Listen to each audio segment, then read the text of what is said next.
Who am I? Why am I here? Where am I going? In the name of progress, modern man has tried to answer those questions without reference to God. But the answers that came back were not exhilarating, but dark and terrible. You are the accidental byproduct of nature. There is no reason for your existence. All you face is death. Modern man thought that in killing God, he had freed himself from everything that repressed and stifled him. Instead, he discovered that in killing God, he had unwittingly killed himself. For if God does not exist, man's life is ultimately absurd. If God does not exist, then man and the universe are inevitably doomed to death. Like all biological organisms, man must die. His life is but a spark in the infinite darkness, a spark that appears, flickers, and then dies forever. Scientists tell us that the universe is expanding, and as it does so, it grows colder and colder. Eventually, there will be no heat at all. There will be no light. There will be no life. This is not science fiction. If God does not exist, then we are inevitably doomed to extinction.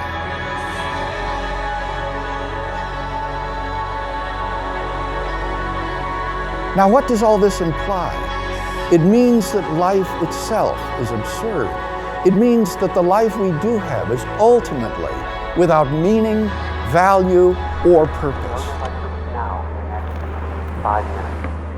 If each individual person passes out of existence when he dies, what ultimate significance can be assigned to his life? His life might be important relative to certain other events, but if all of the events are ultimately meaningless, what can be the ultimate significance of influencing any of them?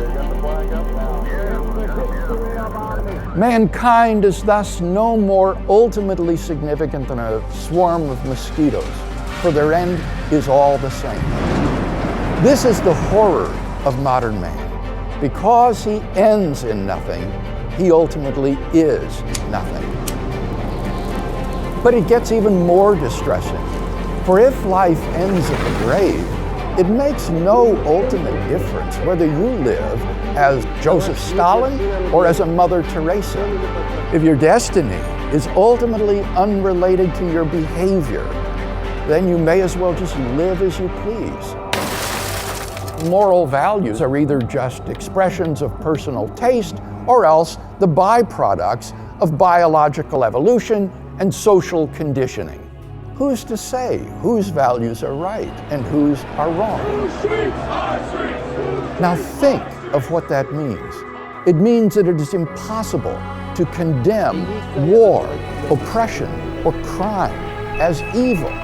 To kill someone or to love someone is morally equivalent. Our predicament is that it is impossible to live consistently and happily with such a worldview. The atheist philosopher Bertrand Russell held that moral values are simply expressions of personal taste.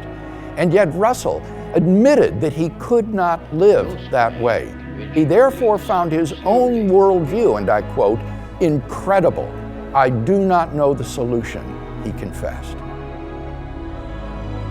If death stands with open arms at the end of life's trail, then what is the goal of life? Is there no reason for life? If its destiny is a cold death in the recesses of outer space, then the answer is yes, it is pointless. We need to wake up and understand the gravity of the alternatives before us. If God exists, then there is hope for man. But if God does not exist, then all we are left with is despair. Faced with an atheistic worldview, the philosopher Jean-Paul Sartre realized that life is absurd. In his play, No Exit, he tragically portrayed the life of man as hell. The final words of the play might serve as an atheistic mantra. Well, let's get on with it.